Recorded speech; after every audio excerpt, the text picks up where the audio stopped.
Hello there, and welcome back to War Thunder. Today I want to show you some gameplay in the Hawk H-75A-2. If you have not heard about this plane, don't worry, because currently it is not really all that common, and I doubt that it will be ever really that common, because it is from the World War Mode Season 1 Recon Under Fire, one of the reward planes. So it's a German Rank 1 Battle Rating 2.0 gift plane with Finnish insignias, or it has served within the Finnish Air Force. It has French guns, it is in the German tech tree, and the base core design is obviously American origin. So very interesting story right there. Before I talk further about the plane, I also want to add some other stuff here, because I think I now have time to do so, and I will talk about the plane in just a few moments. So over the course of the last few days I was really busy with real life stuff, and there were some issues with my internet. I basically had no internet at all over the course of the last 3 days. And before that I was really busy doing all the recording bits with Drakinifel for the very long Bismarck video, which you guys seem to really enjoy, and I hope that I can provide you some more of this stuff in the future. On top of this, also the editing process on the episode 2 of Napalm's Finest, the most epic shots, also has taken quite a while, and again, you guys seem to really like it. Obviously it is not possible for me to push out content of that quality, or which is that well done compared to my usual videos that you can see in the background on a daily basis. A lot of research has to go into it. You need to organize stuff in advance, and yeah, a lot of the editing stuff needs to be done in one go, otherwise my system crashes. And then I also, with the Bismarck video, I had to organize it with Drakinifel, which has his own time demanding stuff as well, and his own YouTube channel. So there is also the fact that I didn't have all that much time. Now, the next thing is I want to now talk about the background of this plane. Not its historical background, but the background in War Thunder. There are numerous reasons why one plane might appear in another nation's tech tree, or as a premium gift, whatever. And those reasons are because that nation historically could have bought this plane, could have modified the plane, received it through Lend-Lease like the Soviets, captured it like the German P-47, it was license built, or that specific plane is highly requested, but that single nation is not already in the game, like the IAR-81C that you can see in the Italian tech tree.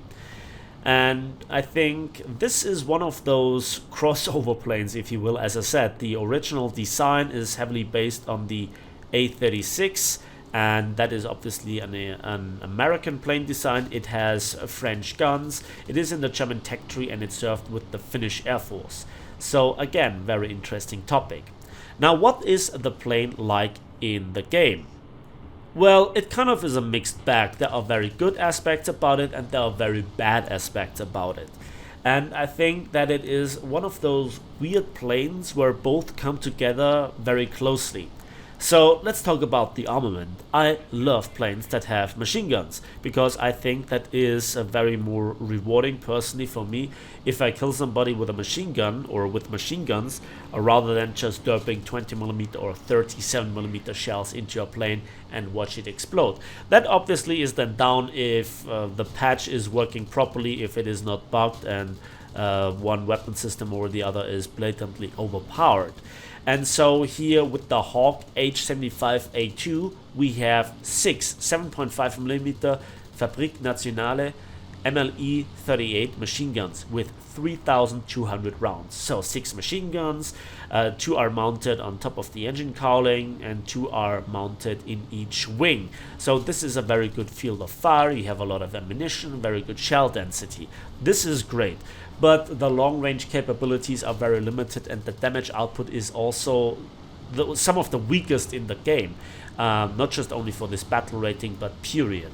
And those 7.5mm machine guns are just simply the smallest caliber in War Thunder, as far as I am aware. Correct me if I'm wrong, but especially as far as I can tell on planes, it is the smallest caliber.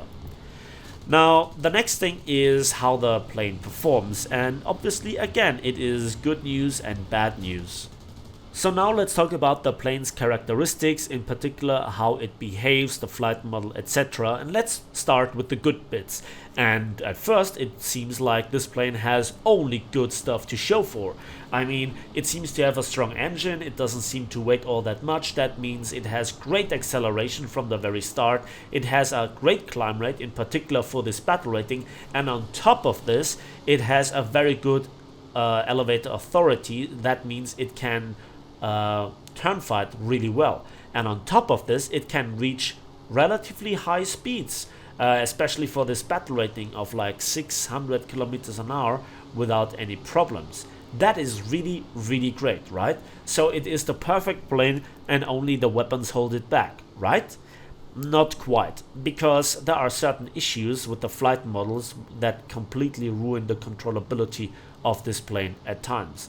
I'm talking here about when you get damaged, then you make the wildest rolls, and very often that got me killed, just crashing unnecessarily into the ground because suddenly I just made 3 rolls very quickly, faster than I could have done with control input from the keys. Talking about key control input, sometimes the plane just refuses to react, and very often, especially at higher speeds, well, it just stops working. It just rolls around like the BTD-1 destroyer, if that says something to you, without your input, and it just doesn't get itself in control, which is really awkward.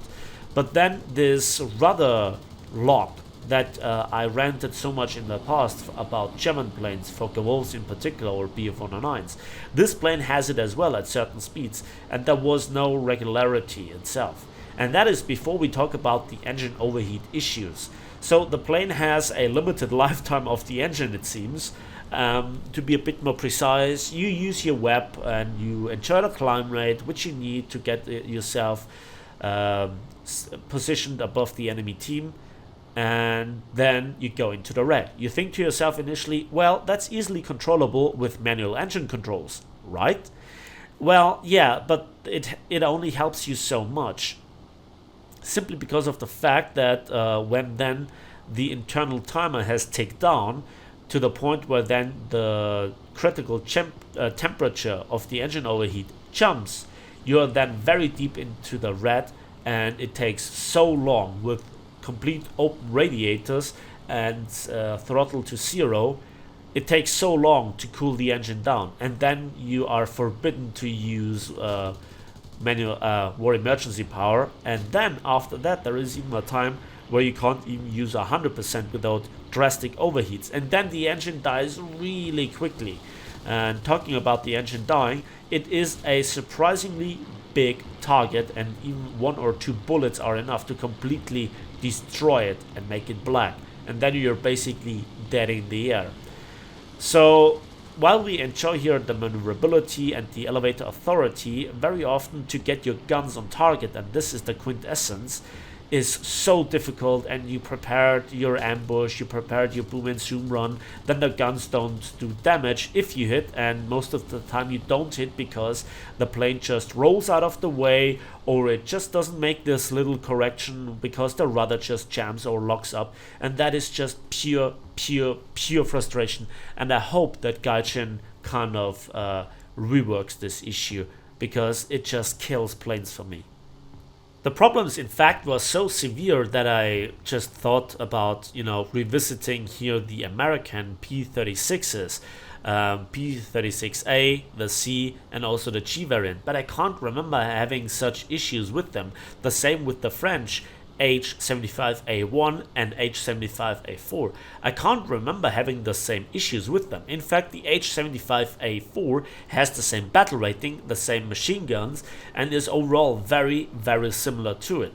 So that already kind of kills the value of being a very unique plane. I mean, it's nice to have the H-75A-2, which is the video about, but again, the French have 2 very similar planes to it as well, the Americans. And the Americans have here the advantage of having also 50 cals attached to some of them, and even 150 cal is really great. So I just made an awesome ambush kill here on one of the enemies, and there you could see I just sparked all over the place on this plane, and then my plane refused to make the minor corrections and I missed a lot of shots, and this is just deeply frustrating. So let's talk through this fight here. Again, the plane overrolls and I need then to counter roll, and finally I got the kill with an unnecessary amount of ammunition spent. And yes, in this battle I used the tracers because I wanted to try them out, but I don't see a massive difference, and I think that the tracers more or less personally blind me. So I will stick here to the normal the normal belt, and that just has proven itself to be more usable. So the universal belt has 1 tracer, then 2 armor piercing, and then 2 incendiary bullets, whereas the tracers are just incendiary tracer bullets. The plane therefore is a great fighter killer, but there are fighters that are equally good and some are just better controllable, and if you then just leave your plane unobserved for even a split second, it might do the craziest rolls, the rudder might lock up, etc, etc, and that is just absolutely dreadful. So here I need to kill them, and there you could see how many issues I had to follow through, and this is with roughly 600 kilometers an hour, so I can easily reach this speed, but I cannot really use it, and then I'm forced to go to lower speeds where then I can use my maneuverability. But planes such as the P-39 or the F4U Corsair, they can also reach higher speeds, and if they go into opposite directions, I only can probably dogfight with one of them. And then I get those non-critical critical hits where I get no message what's going on. And the P-36 and the Corsair, they just need to hit me with a very quick burst of their 50 cals, or in this case even a 37mm cannon, and I'm dead, you know. And those weapons just simply work, unlike those P-shooters of 7.5mm. It might be historically accurate, but in gameplay equivalence it's not really nice. And again, could you see this very fast roll?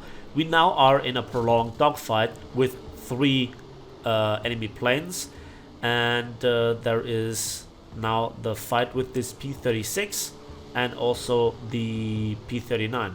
Again, here the plane rolled around frantically and I just had to stop it.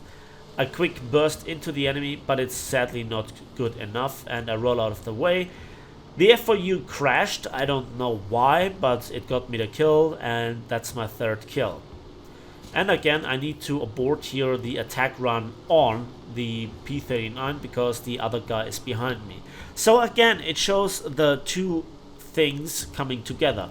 The very good turn capabilities and the low speed handling, but then also the weird handling that just absolutely smacks into your flight control and just throws you off gun path.